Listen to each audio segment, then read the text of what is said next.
around in the ocean, kill 4 people who didn't deserve to die because you want to explore. He ain't no explorer. Stop calling people explorers just because they went somewhere far. An explorer is doing it for mankind. They going and getting data, bringing it back. He wasn't bringing back no dirt from the bottom of the ocean for us to analyze. He was driving people in the Coke can, driving past the Titanic, and ooh, there you go. All right, you saw it. Comedian, former Daily Show correspondent, and current CNN contributor Roy Wood Jr. has thoughts about what the ultra-wealthy ruling class decides to squander their wealth on and the disastrous effects that follow. That's what them billionaires do, man. They build submarines, they build space rockets, they build balloons to go right. It is a big question for white people. Why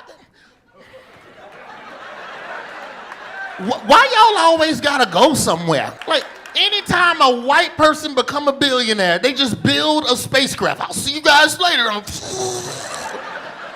Sit your still and be rich. Just stay at the house. If I'm a billionaire, y'all would never see me again. I would have a grocery store. I would have a Best Buy on my compound. I wouldn't need to go nowhere. But them white billionaires, hey, as soon as y'all get some shit, and I'm not trying to make this about race and say what you want about black billionaires, but they still alive. In a perfect world, billionaires would not exist whatsoever. But given the hellscape we're currently living in, our lives would be far better off if they would all just F off to live on their secluded compounds like Wood Jr. joked about, instead of actively pillaging our government and stripping it for parts, all done at the behest of private corporations so they can eventually swoop in and hijack taxpayer-funded services to boost their bottom line. It is a dirty game, and those in power are willing to pay any price to protect their class interests. A billionaire named Harlan Crow is flying Clarence Thomas all over the world on unreported trips, like an Instagram model, taking Clarence to the Maldives and the beaches and all. Paid for his mama's house, this billionaire. Paid for Clarence Thomas' mama's house. I gotta give it up to billionaires. Billionaires, boy, y'all are relentless.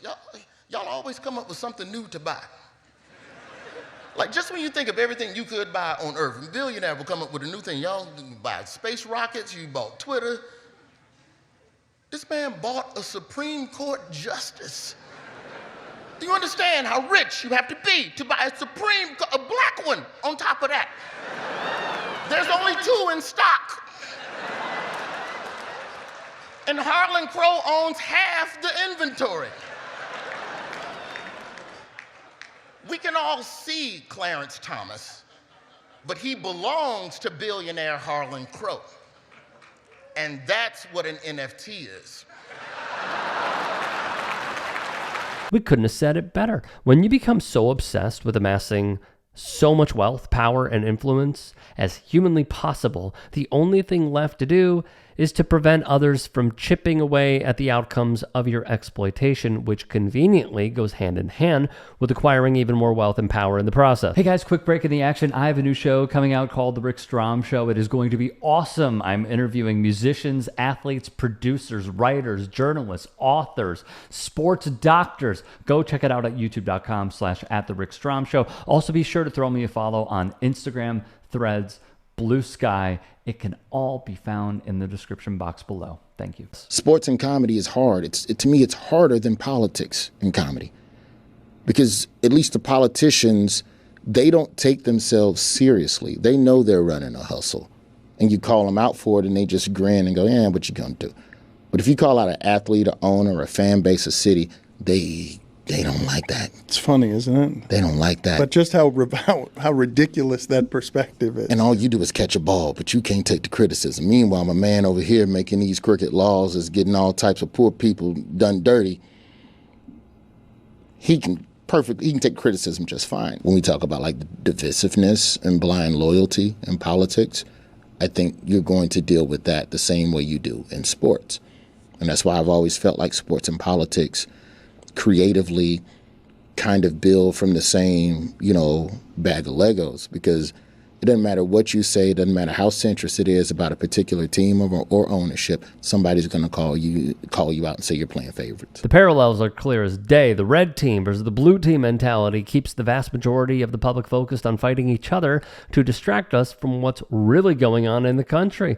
A small club of ultra-wealthy people and multinational corporations bribing our elected officials to serve their economic interests instead of the interests of the people who elected them into office. Until we have an opposition party legitimately dedicated to eliminating money in politics entirely and committed to serving the economic interests of American workers, the corruption we're seeing running rampant throughout the Trump administration will only get worse. I really feel like I look at this Trump-Elon relationship. You ever had a homeboy who had a girlfriend nobody liked? All the time. And he has to act like everybody is... No, we're fine. We're happy. It is going to take a consecutive series of brave people to keep this administration from going off the rails from some of the decisions. To Kerry's point in the last break, you have a brave district attorney. Well, you're going to need a bunch of brave judges because he's going to come for their heads too. And whichever FBI agents get replaced by the Jan 6 FBI agents that are eventually going to get fired, you're going to need brave ones there too to keep standing up to this. Elon and the Prime Minister of India, Modi, you were just saying he doesn't want to run the country, but sure looks like he might be the guy running the country, Roy. Yeah, I just don't think that we can assume that everything Elon is doing is just out the goodness of his heart. I'm just here to renovate your government a little bit. This is maybe he wants to be the first trillionaire. You said he wants to line his pockets. His pockets are pretty full. $400 billion. Elon Musk does not really care about making the government run more efficiently to serve the American people better, let alone how cutting government spending impacts the MAGA base. He only cares about crushing any attempts at holding him and his companies accountable for the mountain of documented labor violations and other alleged crimes, while serving up red meat to the rubes gullible enough to believe him, or the snakes lying on his behalf to advance their own agendas. I think the issue is they're not whacking enough. There's this concept in private equity when you get a bankrupt company and you go in there, you cut 20% more than your initial read.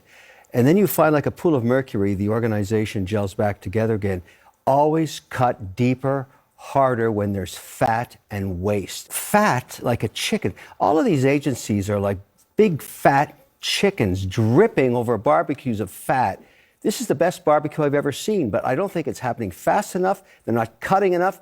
Keep slashing, keep hacking while you have a 24-month mandate before the midterms. Cut, more cutting. Believe me, it's going to work out just great. Everybody should be happy about this. Even people with the nuclear codes, cut them too?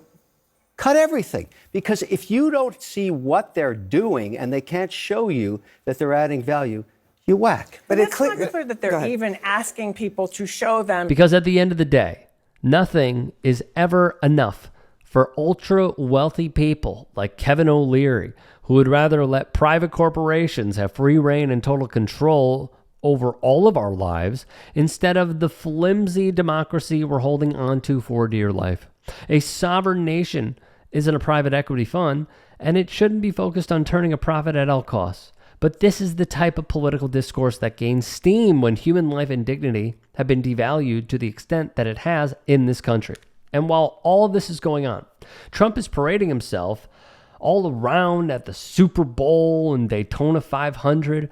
A Republican congresswoman, meanwhile, introduced a House resolution to recognize Trump's birthday as a national holiday.